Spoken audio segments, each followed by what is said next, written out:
કેમ છો વિદ્યાર્થી મિત્રો અને વાલી મિત્રો? હું રાકેશ સર, CEO અને founder of the institute of plus minus. તમને જણાવતા આનંદ થાય છે કે ધી ઇન્સ્ટિટ્યૂટ ઓફ પ્લસ માઇનસમાં ધોરણ 10 અને ધોરણ 12 ના રેગ્યુલર બેચ તારીખ 24મી એપ્રિલ 2025 થી ચાલુ થઈ ગયા છે. સર, તો શું આ ફ્રી વેકેશન બેચ ચાલુ કર્યા છે?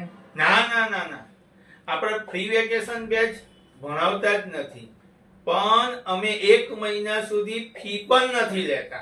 આવું કેમ સર? ફી નથી લેતા તો ફ્રી વેકેશન બેચ જ કહેવાય ને? ના, એવું નહીં. આજે કેવું છે, આજે નોર્મલી 10મું ધોરણ અને 12મું ધોરણ એ વિદ્યાર્થીઓ માટે ખૂબ જ ઇમ્પોર્ટન્ટ મહત્વનું વર્ષ કહેવાય. અને આવા વર્ષમાં નોર્મલી કેવું હોય છે કે બધા 2 કે 4 દિવસ ટ્રાય આપે અને પછી કહે કે તમે ફી ભરી દો.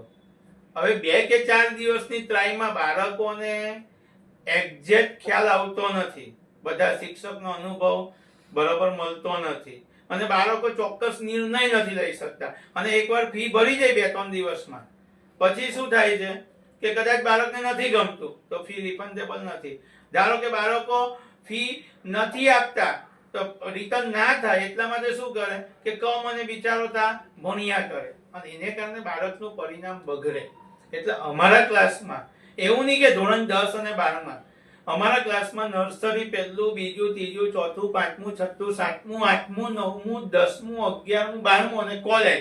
ઇન શોર્ટ, નર્સરી થી એમકોમ ગુજરાતી મીડિયમ અને નર્સરી થી બીકોમ ઇંગ્લિશ મીડિયમના વર્ગો ચાલે છે. અમારા દરેક વર્ગોમાં જે તારીખથી ચાલુ કરીએ છીએ તે તારીખથી અમે 1 મહિના સુધી ફી લેતા નથી,